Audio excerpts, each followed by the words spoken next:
안녕하세요. 커피앤톡입니다. 오늘도 와주셔서 감사드리고요. 오늘 소개해드릴 사연은 전화 한 통으로 사례자님과 사례자님 어머니께서 기적을 느꼈다는 사연인데요. 그럼 바로 사연 읽어보겠습니다.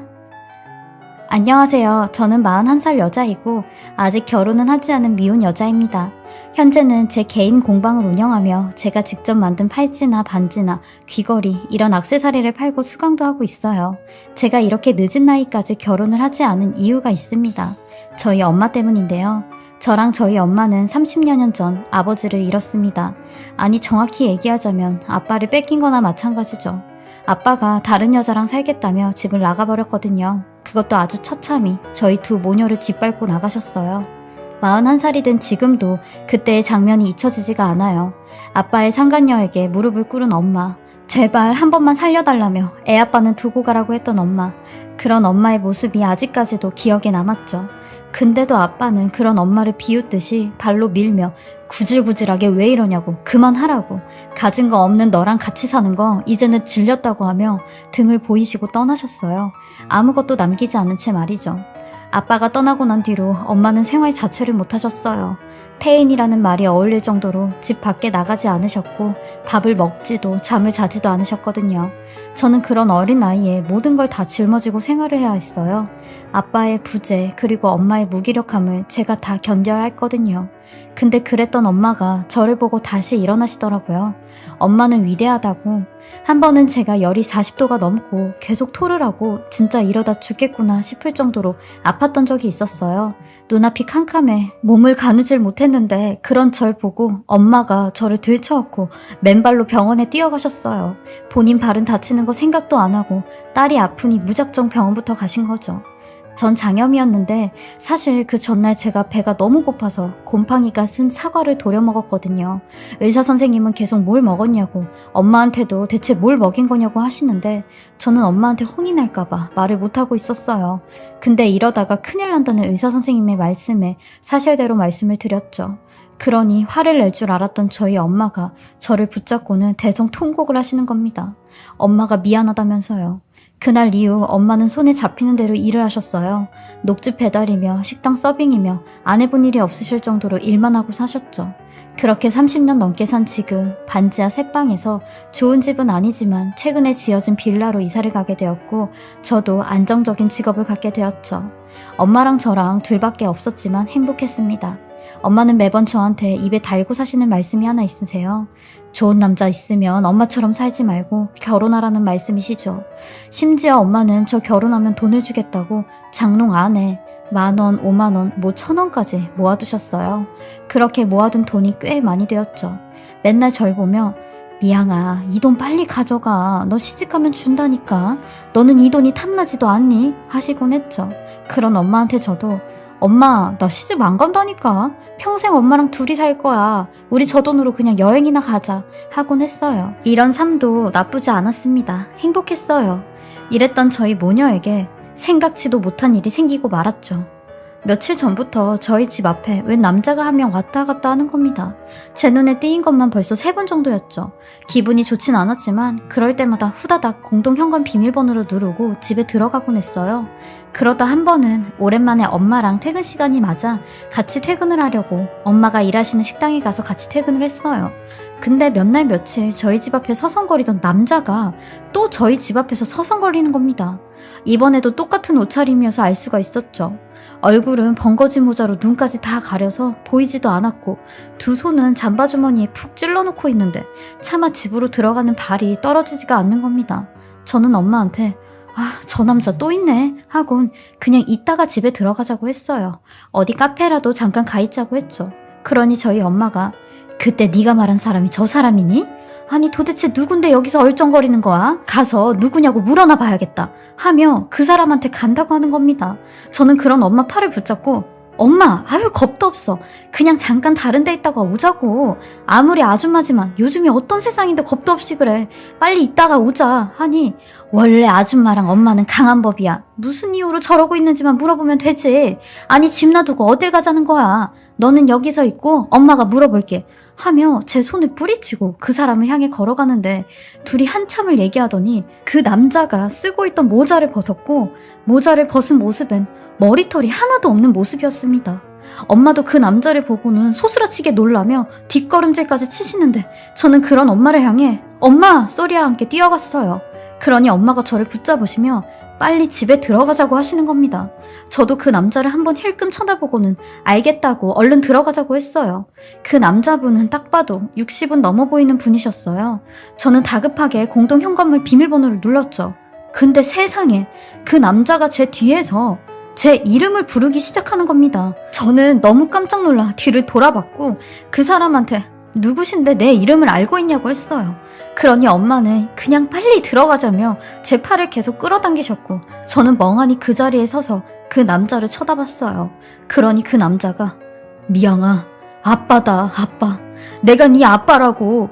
이 아빠가 너랑 네 엄마를 얼마나 찾아다녔는지 아냐? 아이고 감사합니다. 내 딸 미양이를 이렇게 다시 보게 될 줄은 꿈에도 몰랐는데 아이고 감사합니다. 라며 제게 다가오는데 저는 순간 어디 뒤통수를 한 대 맞은 기분이었고 엄마랑 그 아빠라는 사람을 번갈아 가며 도대체 이게 무슨 말이냐고 했어요. 그러니 엄마도 아무 소리를 안 하시고 고개만 푹 숙이시는데 저 사람이 아빠가 맞았나 봐요. 엄마와 저를 버리고 다른 여자랑 살겠다고 나갔던 아빠였습니다.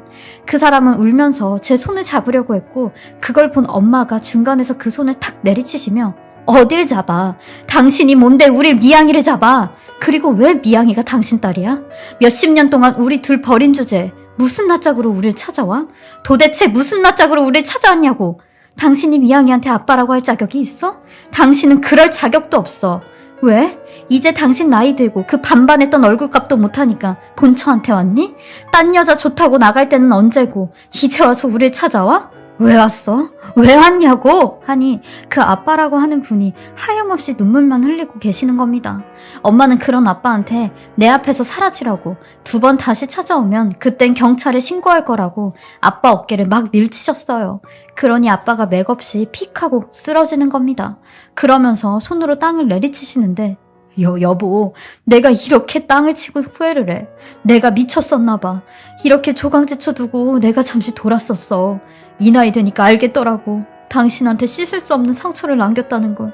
그래서 내가 라며 큰 한숨을 쉬시더니 내가 하늘나라 가기 전에 당신하고 우리 딸 미양이한테 용서를 빌고 싶어서 늦었지만 이렇게 당신 앞에 나타난 거야. 라고 하시는 겁니다. 엄마와 저는 흠칫 놀랐지만 아무 말도 안 하고 있었어요. 그러니 아빠가 나 폐암 4기야. 말기암 환자라고 라며 덤덤하게 말씀을 하시는데 엄마가 먼저 아빠한테 집으로 들어오라고 하더라고요. 밥이나 먹고 가라면서요. 처음에 그런 엄마가 미웠지만 한편으로는 이해가 갔어요. 사실 엄마는 30년이 넘는 세월 동안 아빠의 빈자리를 많이 그리워하셨거든요. 세 식구가 마지막으로 한 식탁에서 밥을 먹었던 게 언제였는지 아빠는 눈치가 보이셨는지 밥을 먹다가 몇 번이나 사례가 들리셨어요. 그렇게 아무런 대화도 없이 침묵 속에 식사가 끝났고 아빠는 한 손 가득 약을 드시더라고요. 이게 워낙 약이 많다 보니까 헷갈리고 한두 개씩 빼먹고 그래 하며 멋쩍은 웃음을 지으셨는데 그 모습이 뭐라고 가슴 한켠이 쿡쿡 쑤셔왔어요. 살면서 가끔씩 아빠를 만나는 상상을 했었어요. 아빠를 만나면 가만히 있지 않을 거라고 왜 엄마랑 나를 버리고 딴 여자한테 갔냐고 난리를 칠 줄 알았는데 저런 아빠의 모습을 보고 왜 가슴이 아파오는지 이런 제가 미웠습니다. 그리고 아빠는 힘겹게 입을 떼며 사실 지금도 병원에 있어야 하는데 병원비가 말도 못하게 나와서 어차피 연명치료도 안 할 거니까 그냥 내가 나간다고 했어. 죽기 전까지는 자유롭게 다니고 싶다고. 그렇게 병원에 나왔는데 그동안 모아둔 돈도 없고 살던 집까지 팔아서 병 고치는데 쓰고 나니까 갈 데가 없더라고. 그렇게 병원에 나와서 한참을 멍하니 서 있었는데 내가 벌을 받는구나 싶었어. 당신하고 미양이한테 했었던 행동으로 이런 벌을 받는구나 했지. 그래서 당신한테 미안하다고 용서를 빌어야겠다고 생각하고 예전 동네에 가서 당신을 찾으니 동네 분들이 어디로 이사를 갔는지 알더라고. 그래서 이렇게 찾아온 거야. 그동안 당신이랑 미양이 가슴에 대못 박은 거 정말 미안해. 내가 이렇게 사죄할게. 오늘 당신이 해준 마지막 밥 잘 먹었어. 이 밥 때문에 가는 길이 외롭진 않겠어. 라고 하시는 겁니다. 그러니 엄마가 눈물을 훔치시더라고요. 아마 저 눈물에 모든 게 담겨져 있겠죠. 증오, 미움, 연민, 동정. 그렇게 등을 지고 떠나려는 아빠에게 엄마가 그래서 어디 갈 데는 있는 거야? 집도 절도 없다며? 그냥 밖에서 있으려고. 날씨가 그렇게 춥지도 않고 어디 공원 화장실이라도 들어가 있으면 될 것 같아. 라고 하시는데 엄마가 그런 아빠한테 안방을 내주셨어요. 화장실이 딸려 있으니까 편하게 쓰라고 하면서요. 아빠는 그런 엄마 앞에서 오열을 하더라고요. 그리고 나서 엄마랑 같이 잠을 잤는데 엄마한테 물었습니다. 엄마는 저런 아빠가 밉지도 않아? 저렇게 엄마를 버리고 떠났는데도 아빠를 받아주고 싶어? 하니 나도 내치고 싶지. 당장이라도 나가라고 하고 싶지. 근데 내 마음이 그러질 못하는 걸 어떡하냐. 악하지가 못하고 저런 거 보면 마음이 약해지는 걸 어떡해. 60평생 넘게 그렇게 살았는데 이게 한순간에 바뀌겠어? 하시더라고요. 이렇게 너무 착하기만 한 엄마가 싫었어요. 근데 엄마 말대로 엄마 성격이 저런 모습이 우리 엄마인 걸 했습니다. 그렇게 시한부 아빠와의 한 집살이가 시작되었어요. 아빠는 뭐라도 돕는다며 엄마랑 제가 출근을 하면 설거지라도 해주고 빨래도 개어주곤 했어요. 그렇게 보름 정도 되었을 때 엄마는 그런 아빠한테 병원 치료는 진짜 안 받을 거냐고 했어요. 그러니 아빠가 고개를 절레절레 흔드시며 내가 내 몸을 더 잘 알아. 내가 운명을 다할 때가 되면 당신하고 미양이한테 폐 안 끼치고 조용히 나갈게 라고 하셨죠. 그 말씀을 하시고 딱 하루가 지났을 때였어요. 저는 밀린 작업 때문에 작업실에서 일을 하고 있었는데 엄마한테 전화가 왔죠. 미양아, 지금 가게에 단체 손님이 들이닥치는데 엄마가 퇴근이 좀 늦을 것 같아. 그러니까 네가 집에 가서 네 아버지 저녁밥 좀 차려주면 안 될까? 라고 부탁을 하시는 거 흔쾌히 알겠다고 하며 집으로 갔어요. 집에 가니 깔끔한 아빠의 성격처럼 현관에도 아빠의 신발이 곱게 놓여져 있더라고요. 저는 그 신발을 보고 아빠가 집에 계시나 보다 했어요. 밥을 안 치고 반찬을 그릇에 담고 아직은 어색한 아빠를 안방 밖에서 불렀죠. 근데 아무런 대답이 없으신 겁니다. 주무시고 계시나 싶어 노크를 하고 말씀을 드렸어요. 아버지, 저기 밖에요. 반찬이랑 식사 다 차려놨으니까요. 이따 진지 드실 때 밥통에서 밥만 퍼서 드세요. 전 다시 나가봐야 돼서요. 라고 했죠. 전에 같으면 아무리 주무셔도 제 목소리에 문까지 열면서 알겠다고 고맙게 잘 먹겠다고 하시는 분이 아무런 인기척이 없으신 겁니다. 저는 그런 아빠를 뒤로하고 집을 나오려고 하는 순간 갑자기 온몸에 소름이 쫙 끼치는 겁니다.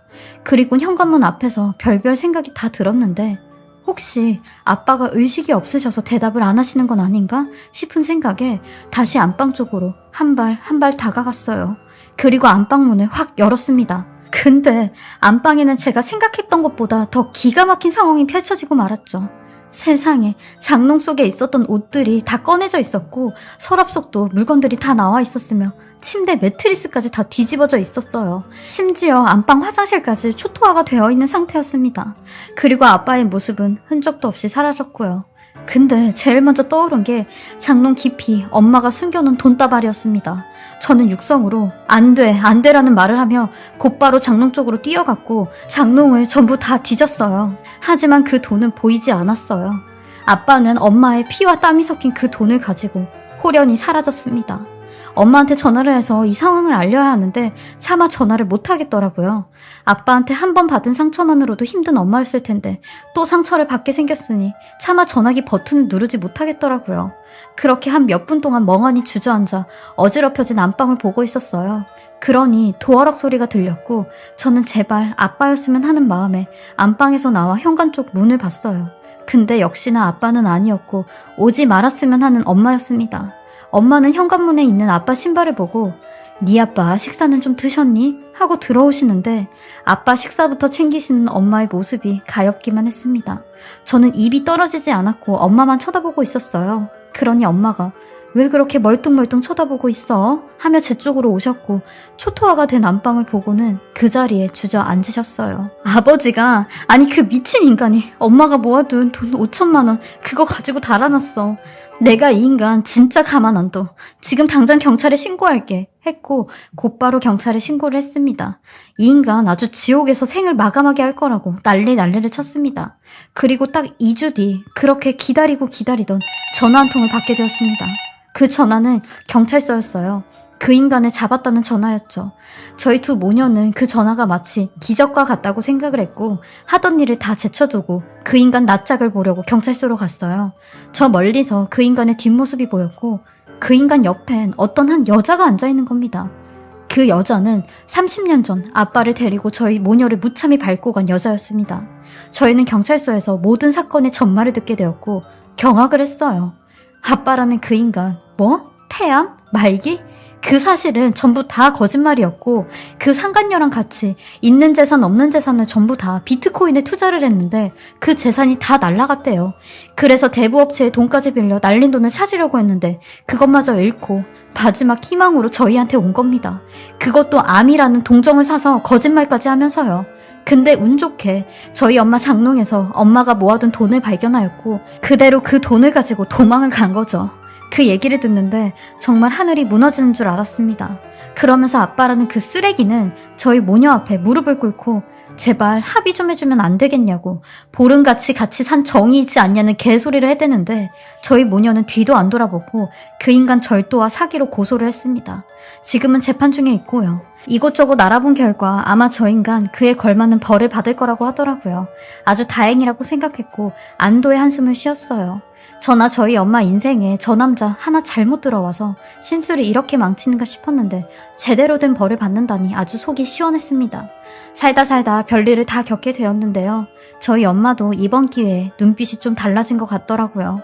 항상 좋은 착한 마음으로 정 많다는 소리를 들었던 엄마도 이제는 호락호락하게 당하고만 살지 않을 거라고 하셨어요.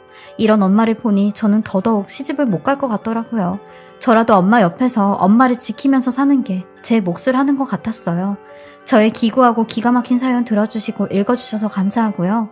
요즘 같은 때 다들 건강 챙기시며 별탈 없이 지내시길 바랍니다. 지금까지 살해자분의 글을 읽어보았는데요. 와, 정말 아버지라는 그 사람의 실체를 알게 되었을 때 얼마나 어이가 없고 화가 나셨을까요? 살해자님과 살해자님의 어머님의 그 착한 심성을 이렇게 고약하게 이용하셨으니 그분이 저지른 일들 톡톡히 죗값 받으리라 믿습니다. 힘내셔서 재판 잘 하시고요. 좋은 소식 있길 바라겠습니다. 지금까지 커피앤톡이었습니다. 오늘도 제 채널을 봐주셔서 감사합니다. 저는 다음 영상으로 또 찾아뵙겠습니다.